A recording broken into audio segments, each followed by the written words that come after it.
Well, thank you. Good afternoon, or near afternoon. I am Mike Gerhardt, the scholar in residence here at the National Constitution Center, and it's always a tremendous privilege for me to be able to return here and be a part of the terrific constitutional conversations we have here. Our guest today, of course, is the wonderful Richard Brookhiser, who's just one of our most welcome guests, and we're always thrilled when he's able to come back.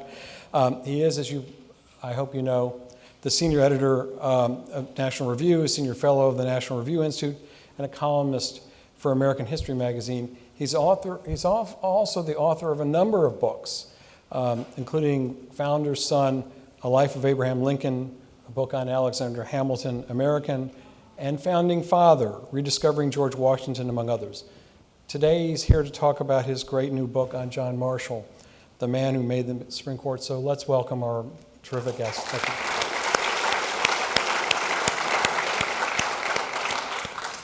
Richard, as you know, I'm a constitutional law professor, and I would love to jump into the weeds with you, but I probably will not do that on all these incredible cases and the extraordinary career, of course, of John Marshall.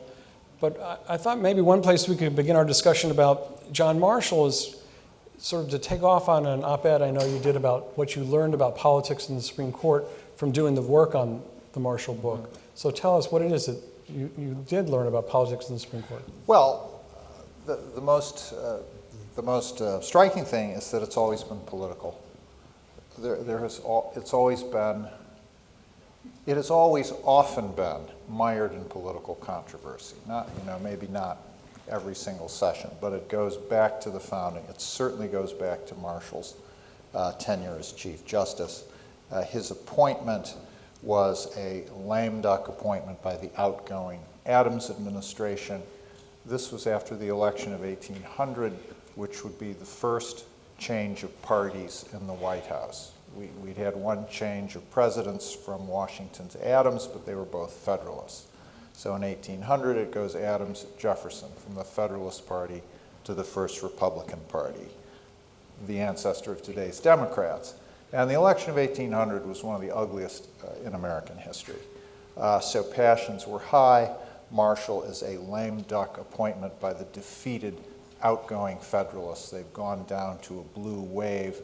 They've lost the White House. They've lost both houses of Congress. The judiciary, they see that as their last stronghold. And they pick this, this 45-year-old young guy to be the new Chief Justice. And the incoming president, whom he swears in March 1801, is his second cousin once removed, Thomas Jefferson. And Jefferson is one of the very few men that Marshall ever hates.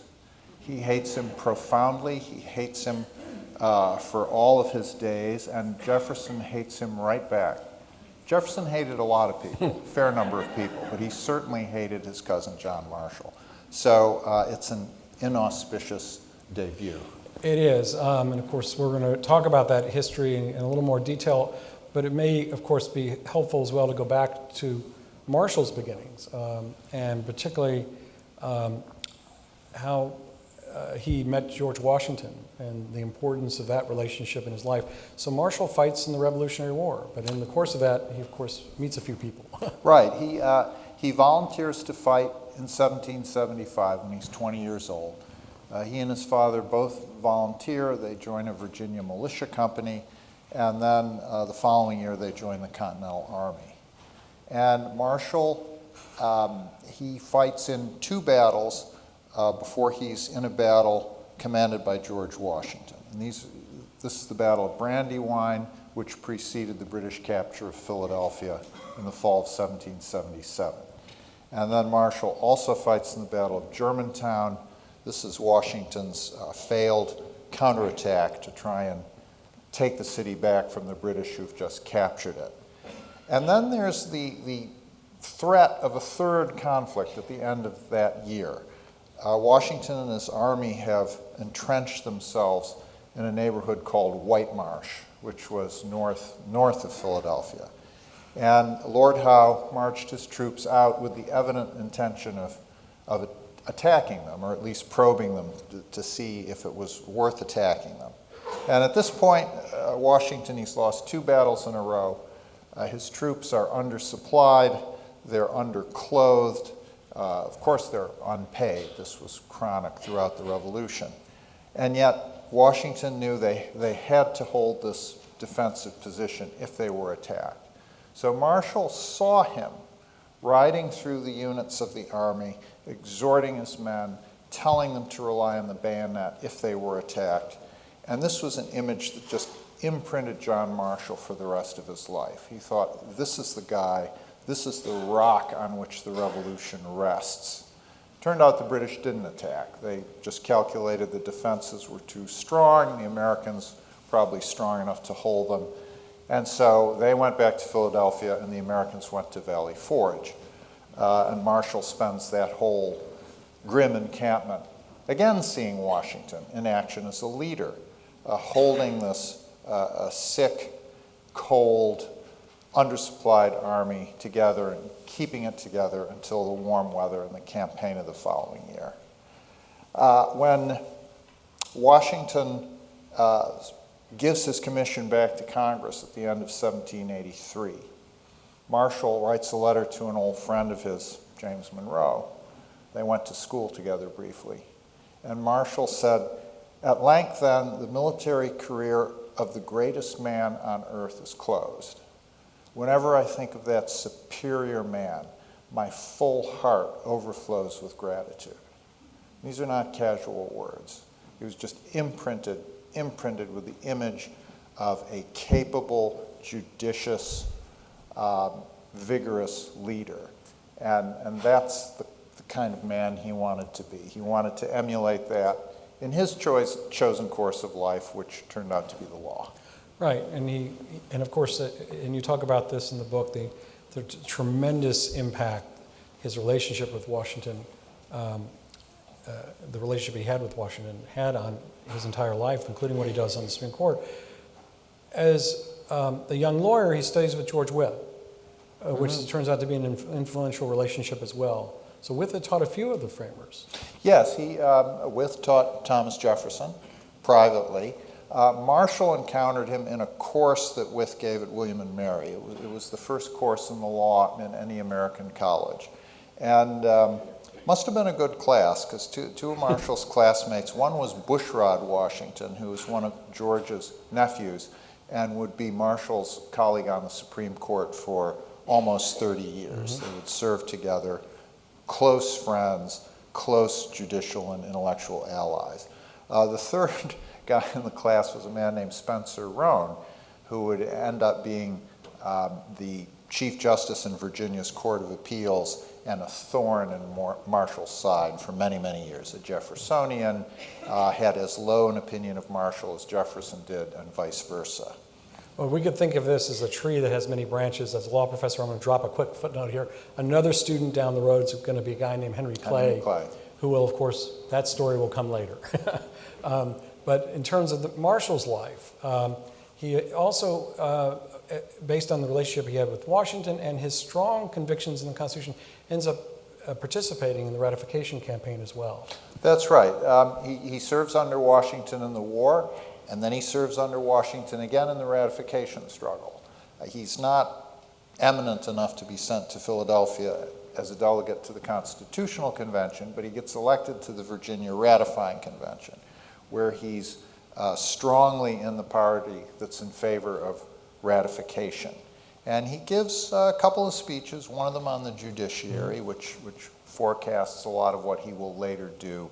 I would call him a strong, middle-ranking player in that fight at the Virginia Convention. Yes, and ultimately a strong Federalist. Yes, yes. When America gets its first two-party system, we mentioned this talking about the election of 1800, it's the Federalists, which is the party of George Washington, Alexander Hamilton, John Adams, and also John Marshall. And one interesting thing about John Marshall, because the Federalists fell apart before and after the election of 1800. They never took back the White House. They never gained a majority in either house of Congress. And then after the War of 1812, they just disappeared. And like a lot of parties when they're on the ropes, they fought among themselves. You know, as you're going down, you fight with your supposed friends and allies.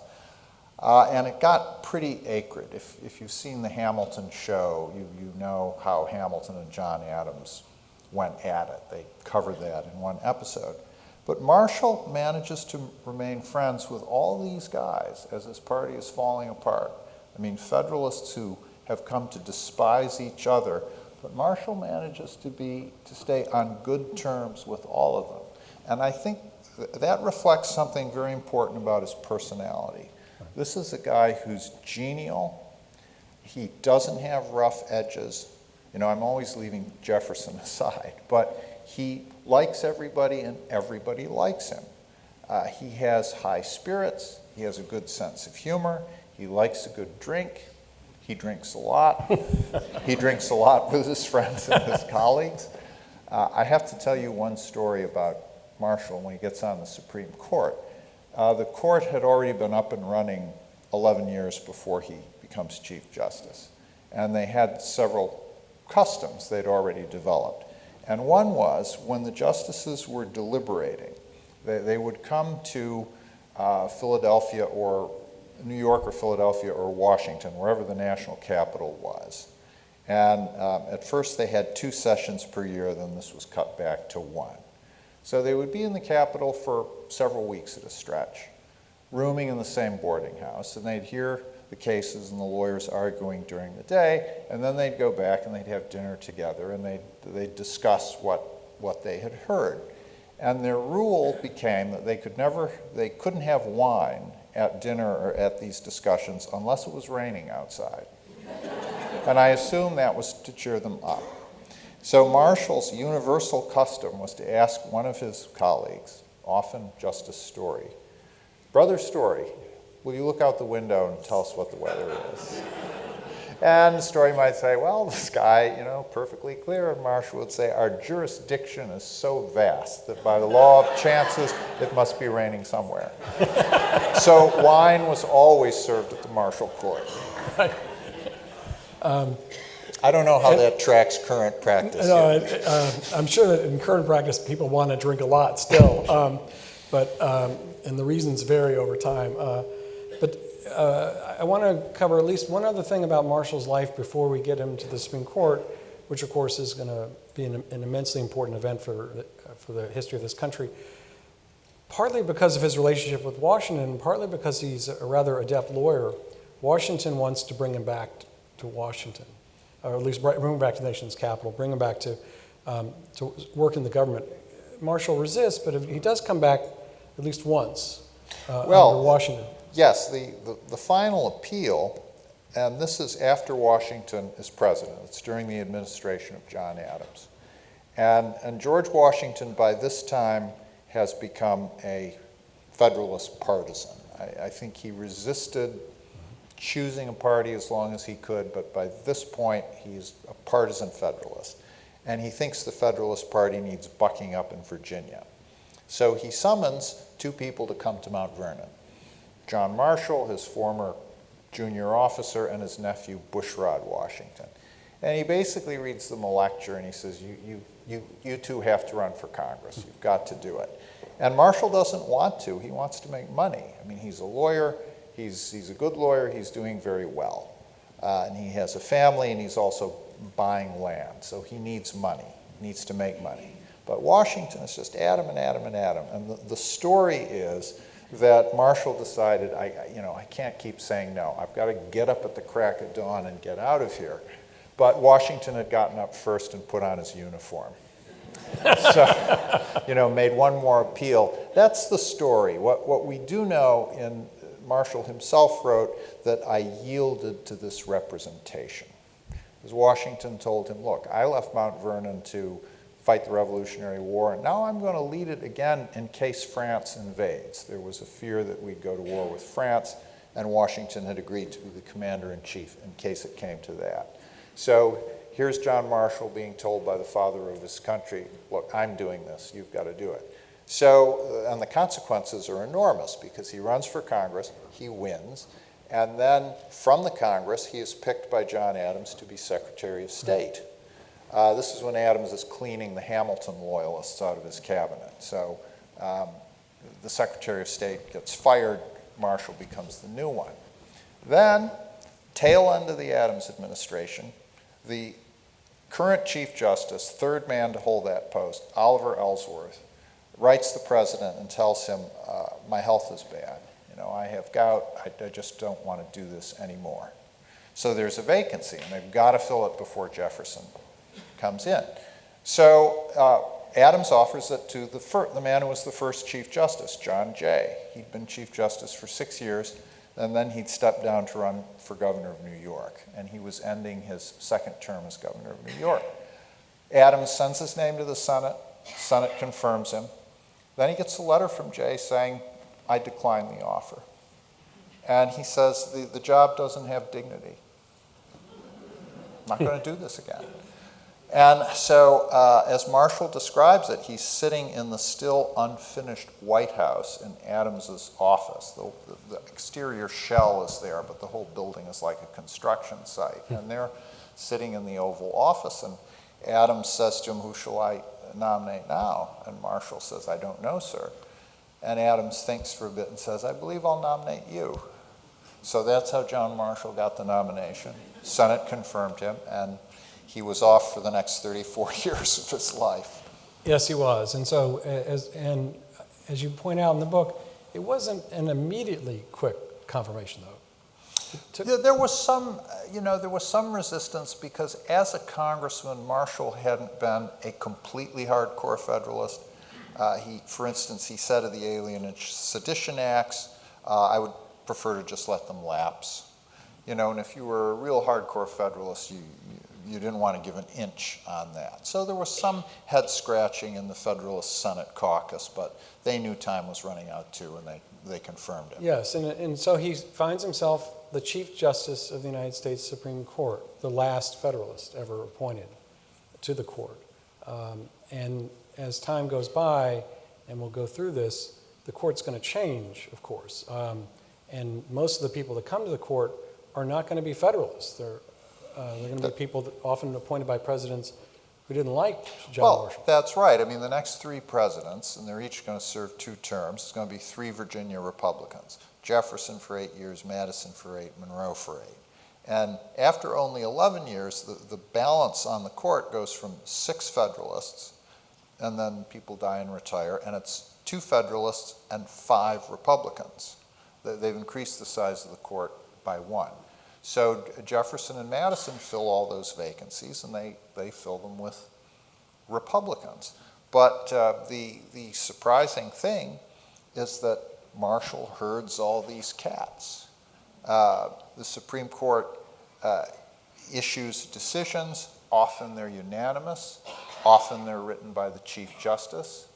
And these Republican-appointed justices go along with his decision-making. And I think there are a number of reasons for that if we want to get into them now.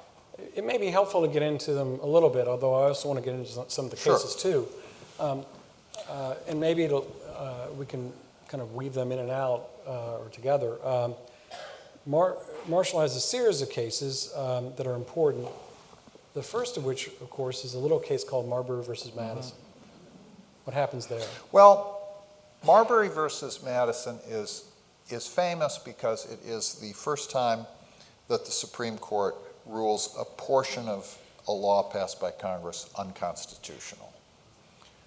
And I want to, dissent a little from the popular understanding. That is important, but I don't think that was the startling thing about Marbury at the time.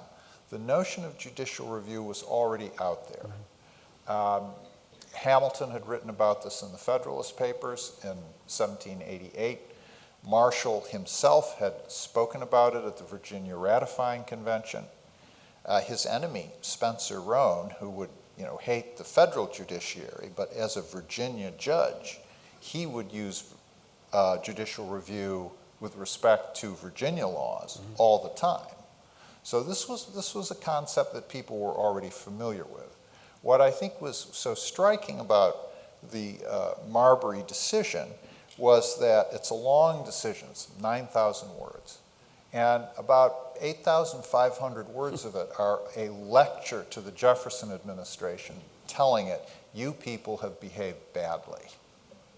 You know, you've come in, you've said the Federalists, they were anti-Republican, they passed unconstitutional laws, we're going to do things differently, but look what you've done. You're doing the same thing. Now, what had they done? William Marbury was a Federalist in the District of Columbia. One of the lame duck acts that John Adams took is he appointed 40-some justices of the peace in the district, which is something the president had the power to do. It's a minor post, but it was a little patronage job. In the rush to finish the Adams administration, not all of these commissions had been delivered. And Marbury's was one of the ones that hadn't. It was still sitting on a desk when Jefferson and his new team came in. And their attitude was, well, we're not going to be the delivery boys for the Adams administration. If they didn't get these commissions to their holders, that's too bad. We're not going to do the job for them. So Marbury sues to get his commission. He goes to court to get his commission, and what he asks is that the court issue what is called a writ of mandamus to the Secretary of State, who's James Madison. And this is a writ that commands lower courts or people to do a certain thing. Mandamus is Latin for a command. Okay, so that is the case. When it finally is decided by the Supreme Court, Marshall reads this immensely long decision. It takes him a couple of hours to read it. And he starts off by saying, Marbury has a right. He has a right to his commission.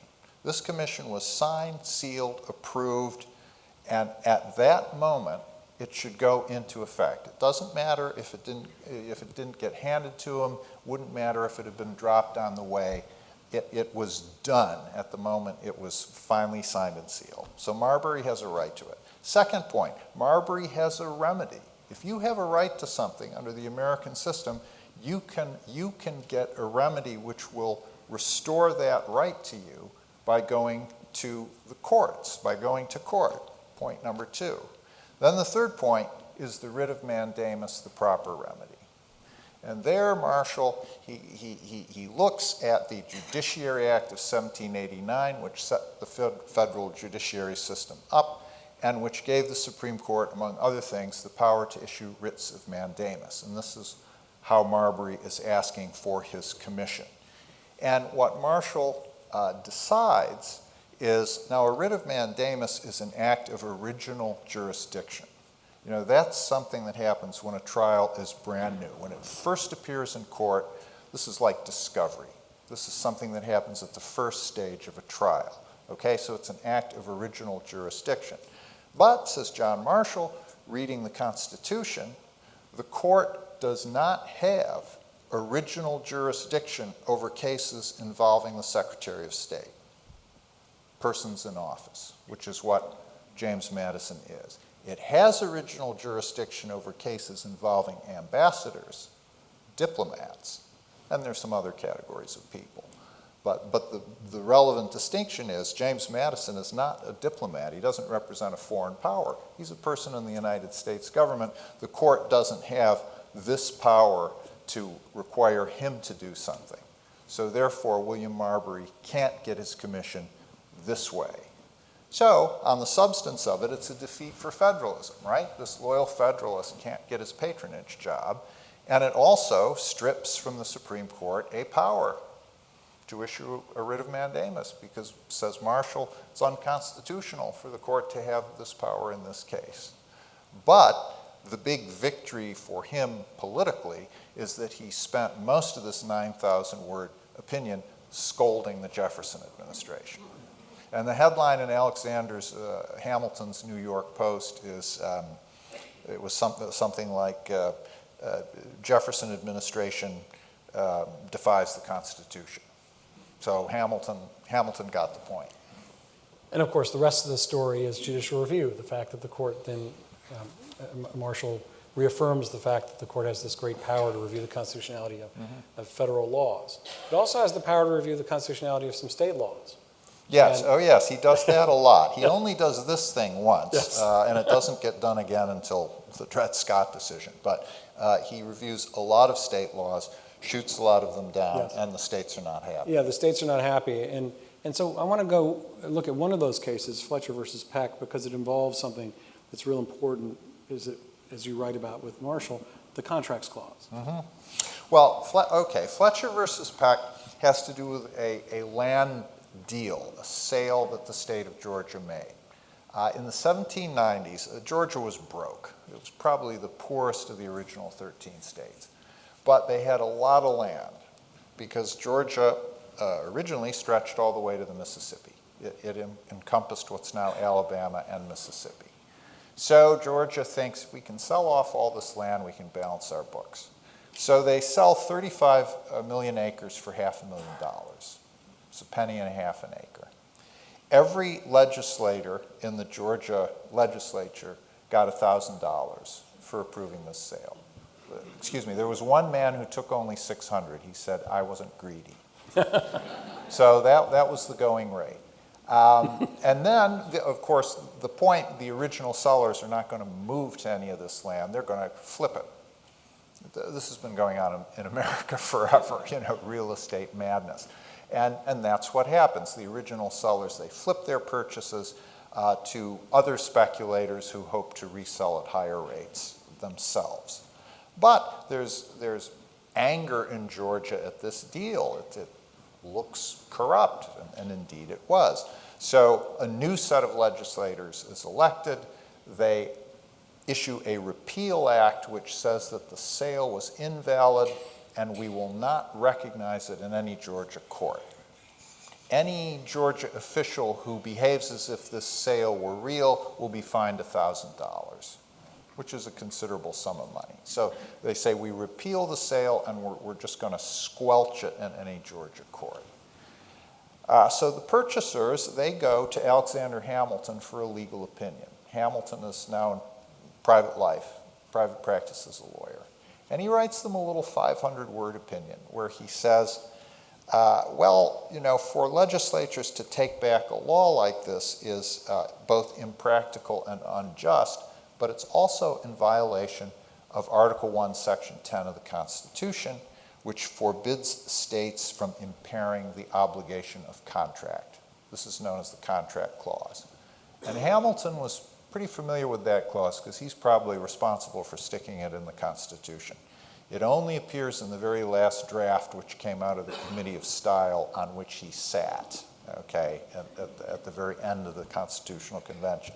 So this is Hamilton's opinion, 1796. Well, this sale, it gets tangled up in Congress. The Jefferson administration cobbles together a compromise where they'll compensate the purchasers, they'll compensate the state of Georgia. All they have to do is get Congress to sign off. Congress balks. There are people in Jefferson's own party who don't want to do this compromise. They think that brings the taint of this original sale on themselves, and they refuse to do it. So the purchasers go to court. Now, how are they going to do that? They can't go to a Georgia court because Georgia has said we will not recognize any suits about this in our own court. The state of Georgia cannot be sued by non-Georgians because of the 11th Amendment.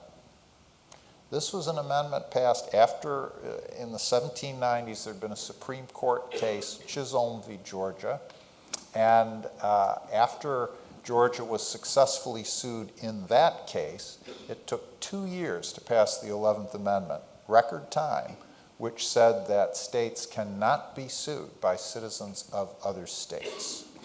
So that's a check there.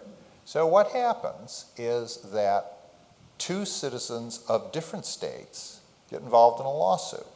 Robert Fletcher of New Hampshire sues John Peck of Massachusetts.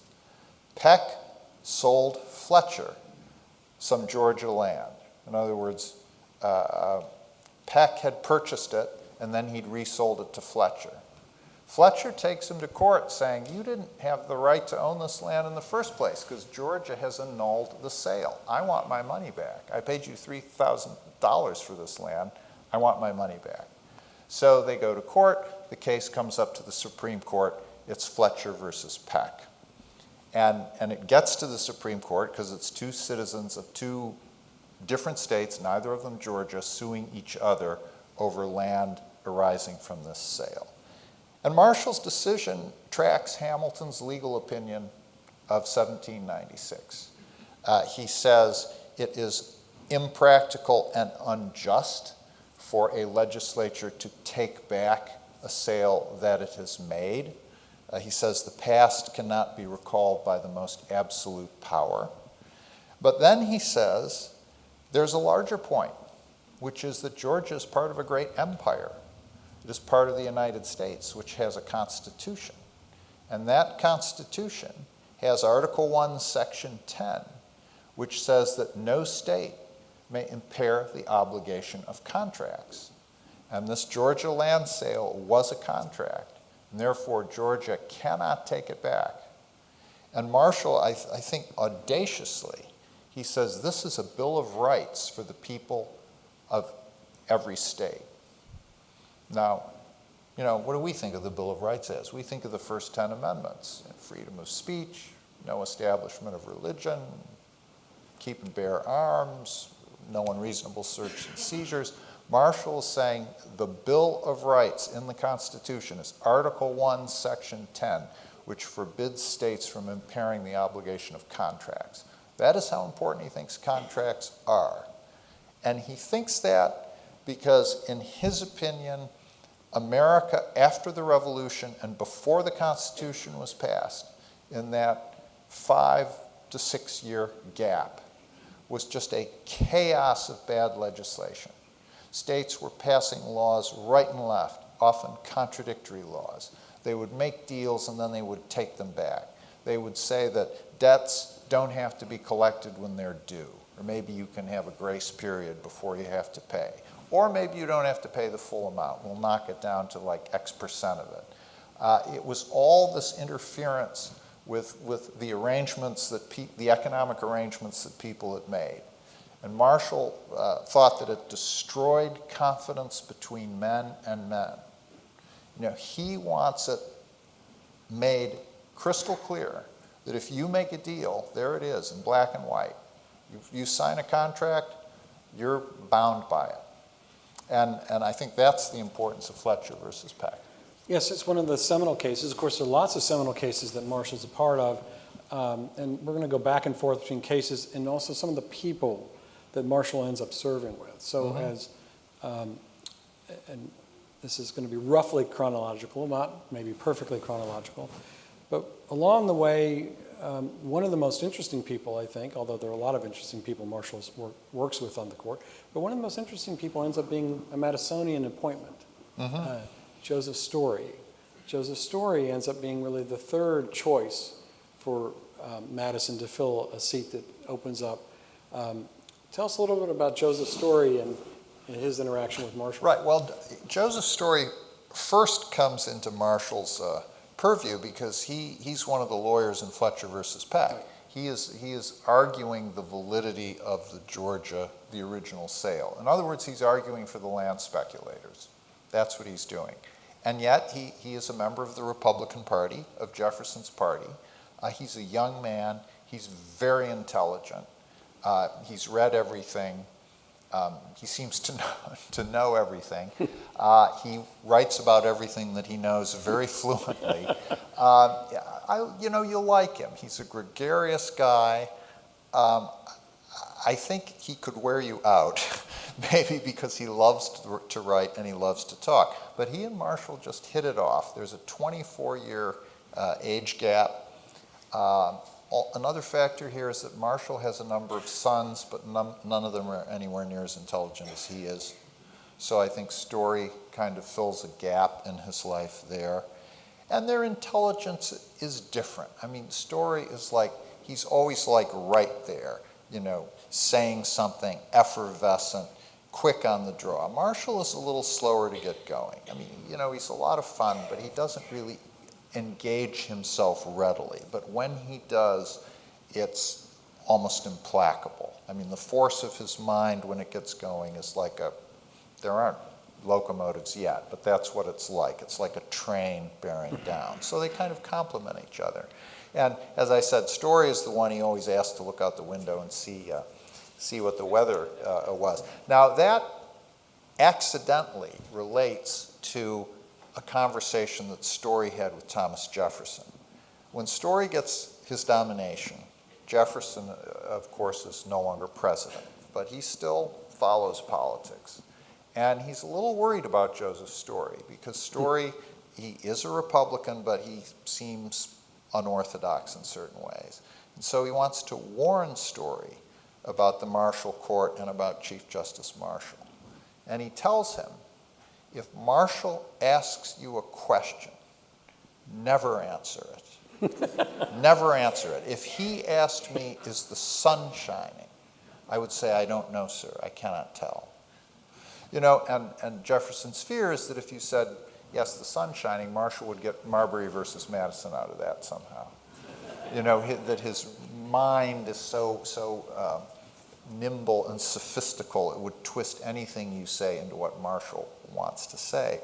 And I guess the proof of that is that Story becomes Marshall's great admirer, partner, defender. Becomes a great Supreme Court justice in his own right. Yes, after Marshall died. Marshall hoped he would succeed him as Chief Justice, and because of the politics of the 1830s, that doesn't work. Story will dedicate his wonderful commentaries on the Constitution to, of all people, John Marshall. So he doesn't really realize Madison's hope that he can become a check on Marshall. But he also ends up writing perhaps one of the most important opinions the court ever renders in a case that Marshall doesn't participate in. Martin versus Hunter's lessee. Right. This involves a struggle over a land grant in colonial and then in the state of Virginia that went on for decades. There was a noble English family, the Fairfaxes, that had a grant of land in the state of Virginia that was as big as New Jersey. You know, it's big.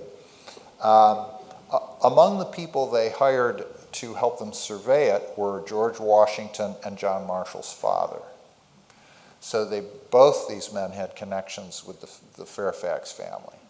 And then, you know, after the Revolution, the heir of this grant, he doesn't want to come to America to tend it, so he's willing to sell it off, and among the purchasers are John Marshall, his brother James, and a brother-in-law. There's like a Marshall clan syndicate that wants to buy a big chunk of this grant. This is a decades-long process because there are counterclaims on the same land. They have to get the state of Virginia to sign off on this process. It's legal, it's political, it's just a big ball of wax. And the suit that you're referring to involved a portion of this grant in the Shenandoah Valley that James Marshall had. It was like only 780 acres, which I guess in Virginia is just like, you know, your corner plot or something. But it gets to, and the reason this is so important is that Virginia refused to acknowledge the right of anyone to appeal a state's court decision to the Supreme Court. They said, we should be the last level of appeal on this. And they refused even to appear before the Supreme Court. Now, Marshall recused himself from this case because of his brother's involvement in it, although he did work with Story on his own.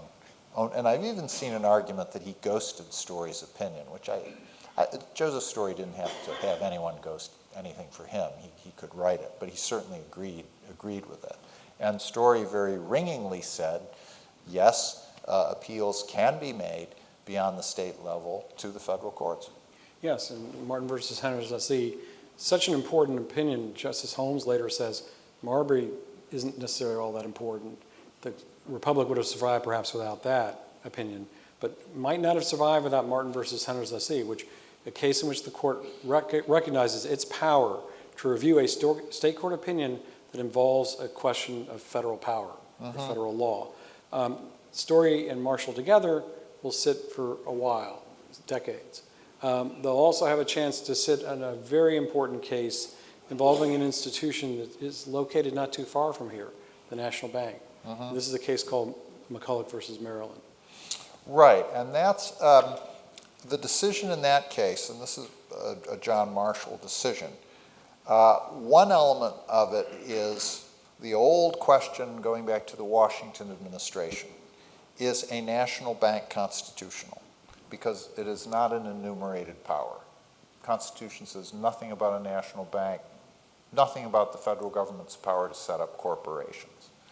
Hamilton wants a national bank, and he says, well, the last of the enumerated powers is anything necessary and proper to carry out the previous list. And of that list, there are many things that a national bank would facilitate. Therefore, it's constitutional. It's also not prohibited. You know, there's nothing in the Constitution that says you must not do this. So, since it would be helpful to powers that are enumerated and it's not prohibited, therefore, says Hamilton, it's constitutional. James Madison and Thomas Jefferson gave negative opinions at the time. Washington agreed with Hamilton. So there was a first Bank of the United States here in Philadelphia that lasted for 20 years, and then it was not rechartered in 1811, and then after the War of 1812, the second bank was chartered also in Philadelphia in 1816.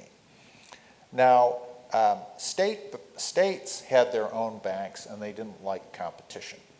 So a lot of states, they either had laws that said no bank from out of state can operate in our state, or they said any bank from out of state will tax it. Now, some of these taxes were punitive.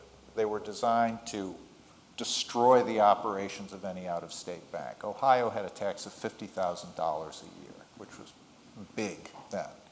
Maryland had a smaller one, $15,000 a year. That was for revenue raising. They didn't want to necessarily keep it out. They just wanted to make money off it. But the Second Bank of the United States didn't want to pay it, and they felt, you know, they were a federally chartered institution, and they shouldn't have to. So this was actually an arranged case. Maryland and the Second Bank agreed to take this to court, and a clerk in the bank, a man named James McCulloch, he paid out a note to one of the directors, and of course they hadn't paid the $15,000 a year, you know, fee. So Maryland took them to court. They were found guilty, and it came up to the Supreme Court. So in the first part of the decision, Marshall says that he agrees with Hamilton that to found a bank is constitutional because it does fall under the necessary and proper clause, and it's not forbidden. And then he also says that he agrees with the counsel for the bank, a man named Daniel Webster, who said that the power to tax is the power to destroy. And Marshall agrees with that. He says states cannot tax portions or entities of the federal government. And the federal government has supremacy in its operations. If the federal government has a power to do something, its power to do that thing is supreme, and it overrides any state prohibition to the contrary.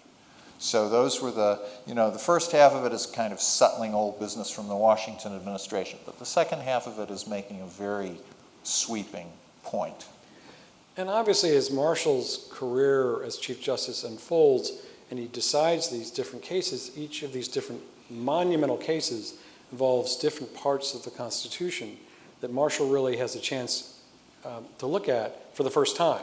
Necessary and proper clause in one case, contracts clause in another case, and of course another big case that's going to come up involves the Interstate Commerce Clause. Oh yes, Gibbons versus Ogden. I love the backstory on this case. This has a great, one of the fun things about writing this book is I treated each of these cases as a short story, because that's really what they are. They come to Marshall at the end, but there's all this history behind them. You have all these Americans doing the different things they do and getting into arguments and tangles and going to court, and then it rises to the Supreme Court and Marshall gets to say yay or nay. But there's all this, activity at the lower level.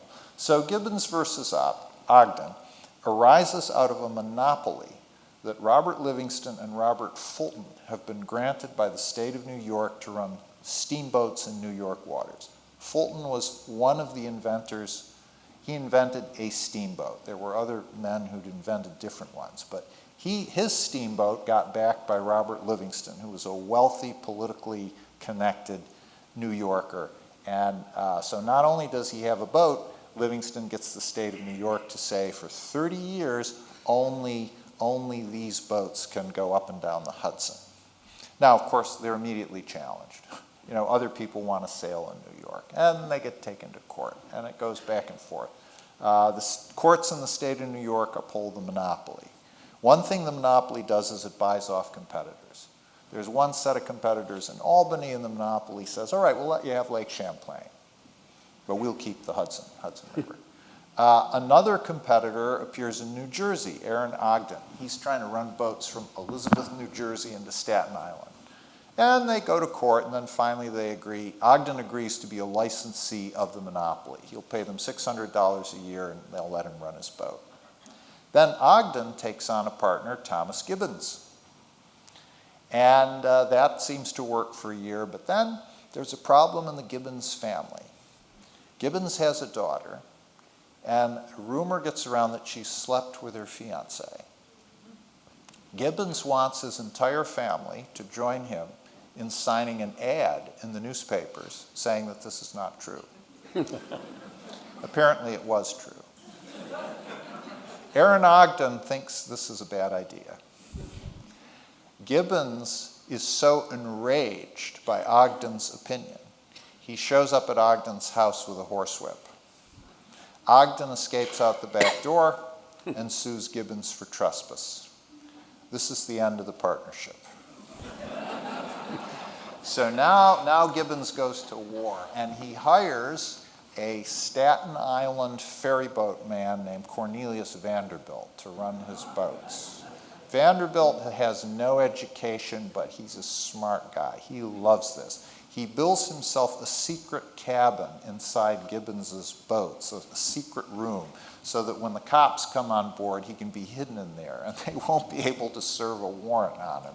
And it's just cat and mouse, you know, in New York Harbor, and he's having a lot of fun. But the other thing Gibbons tells him to do, he says, you go to Washington and hire for me Daniel Webster to argue this case before the Supreme Court. So this is how Daniel Webster becomes the lawyer for Gibbons. The case comes up to the Supreme Court. The question is, can a state have a monopoly on commerce,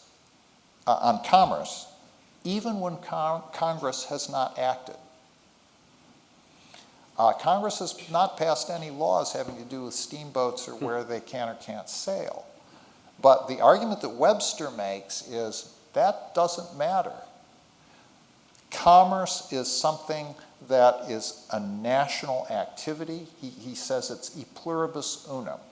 That describes commerce in the United States, and that means that the only power to regulate it rests with Congress, even if Congress hasn't used it. Even if Congress hasn't used it. The other side in the case is saying, well, fine, if Congress passes a law, of course we'll obey it, but until then, our monopoly ought to be able to operate. So the decision that Marshall makes is, I think you'll agree, it's kind of interesting. It's a little odd about the shape of it. He basically repeats Webster's argument. And he says this is a very powerful argument. I'm not sure that it's been refuted. But he decides the case on a relatively minor point, which is that Gibbons's boat had a coasting license issued by the federal government. And this was just a piece of paper for revenue ID. It proved you weren't a foreign ship. You know, if you were a foreign ship, you'd have to pay certain duties. But you say, here's my coasting license. I'm an American ship. And Marshall says, a license is a permission to do that thing.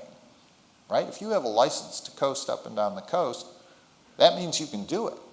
That means you can go from Elizabeth, New Jersey into Staten Island. So on that basis, he strikes down the monopoly. And I think opens the door to larger interpretations of the Commerce Clause. And certainly it helps steamboat commerce. I think the figure is like the number of steamboats in New York Harbor jumped from 6 to 46, because the competitors were just waiting and they brought their boats in. Marshall breathes life into the Interstate Commerce Clause, which is the source of most federal laws today. We have time for a couple more questions. I want to at least ask one from the audience, and I'll just read it as it's written here. Which of Marshall's personal and intellectual qualities made him so effective on the court, which were the most challenging in that regard? Well, like I said, he was herding all these cats, these judges who, justices who didn't necessarily agree with him, and yet they ended up agreeing with him. How do you do that? I mentioned his geniality. I mentioned his drinking. I mentioned his mind, the power of his mind. But I think another thing, very important, is his deference. He was a collegial man. If there were areas of law that he was not familiar with, he would defer to justices who were expert. One area was land titles. There was a lot of litigation about land titles, particularly arising in Kentucky, because land ownership was very complicated there. Lots of lawsuits. And Marshall would defer, there was a Justice Todd was his colleague from Kentucky, so he'd defer to him on that. He deferred to Story on admiralty law. And if you do that, you can get deference in return. I mean, it's a virtuous thing to do, and it also pays off. And so, you combine all these things, his natural good humor, people liked being around them, he liked people, he was always the smartest man in the room, and he wasn't arrogant. And I think the combination of those factors made him a great leader. Right. In fact, the combination of those factors make him the one person referred to as the great Chief Justice. The only person who's referred to in that regard, and also the longest serving Chief Justice in American history. Bring us to his last case. Barron v. Baltimore? Yes. Barron v. Baltimore. Yeah, this is a short decision. It's only, like 1,500 words, very short. And it involves silt and the Bill of Rights. Barron is an owner of a wharf in Baltimore Harbor, and at a place called Fells Point. And after he bought his wharf, Baltimore decided to improve Fells Point. They cleared land, they laid down streets, they diverted streams that ran into the harbor there. And as a result, there was this silt buildup by Barron's Wharf, such that no ship could dock there. Destroyed the value of the wharf. The Fifth Amendment to the Constitution says that property may not be taken without compensation. So Barron and his partners and backers, they go to court saying that our property has been taken, it's been destroyed, we didn't get any compensation. And this case comes to the Supreme Court. It's a very brief decision, and Marshall says, well, yes, that is the Fifth Amendment, but that only applies to the federal government. Does not apply to the states. You're not suing the federal government about this. You're suing the city of Baltimore and the state of Maryland. So, too bad. The federal government, the Fifth Amendment does not apply to a case of this kind. And what interested me in writing about that is there was a legal commentator, his name was Rawle, who had written a book of legal commentary on the Constitution, and he said that those parts of the Bill of Rights which do not specifically invoke the federal government do also apply to the states. But Marshall just sweeps that argument aside. Right. He doesn't accept that argument in that case, and ultimately the 14th Amendment will become the vehicle that ends up being used to apply the Bill of Rights. Many decades later. Many, in the yeah. 20th century. Long and after. there's still, I mean, there's a case coming up this term. I saw Tim versus Indiana, which involves the Eighth Amendment. So it's not like the court said, okay, all 10 apply to the states. I mean, it's been a very They did it case by case. Yeah, They've applied most of the Bill of Rights to the states, and as you point out, they're still trying to figure out which ones would apply. The Second Amendment just recently was applied to the states through the 14th Amendment. In the last chapter, you talk about his legacy. Share with us some of the thoughts on his legacy. Well, his successor as Chief Justice is Roger Taney, who I think holds the record for the second longest tenure, correct? Marshall's 34 years and Taney's like 27 or 28 years. So he's in there for a long time. And apparently Taney was respected as a legal mind. His temperament was described as gentle. I think people liked to work with him. But he's infamous for a decision he issues in 1857, which is the Dred Scott decision. And there he says he overturns the Missouri Compromise, saying that the federal government had no right to restrict property in slaves and territories. He also, in the course of this decision, it's an immense decision, long decision.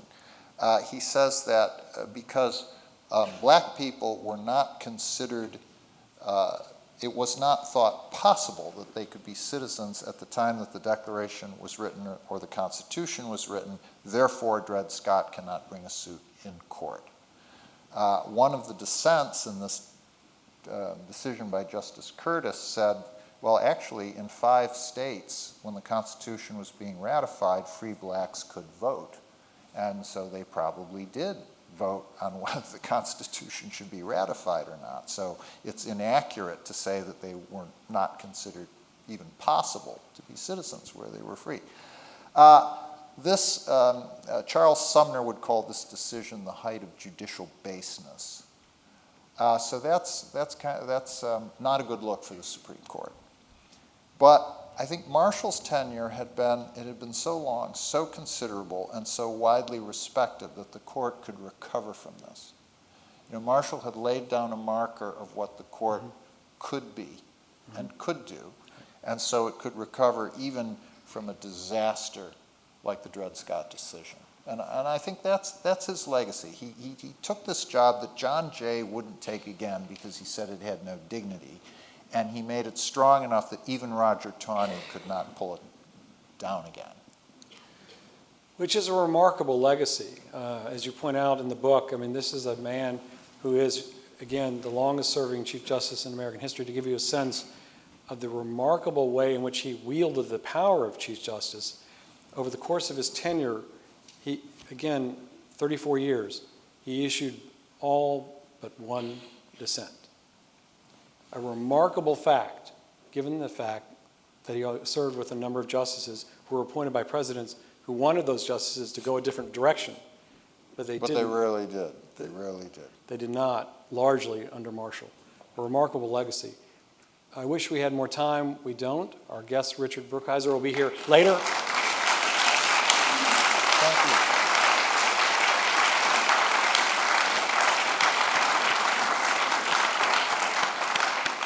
Richard's going to be here to sign books afterwards. It's been a great opportunity to visit with one of our favorite guests. Thank you. Thank you.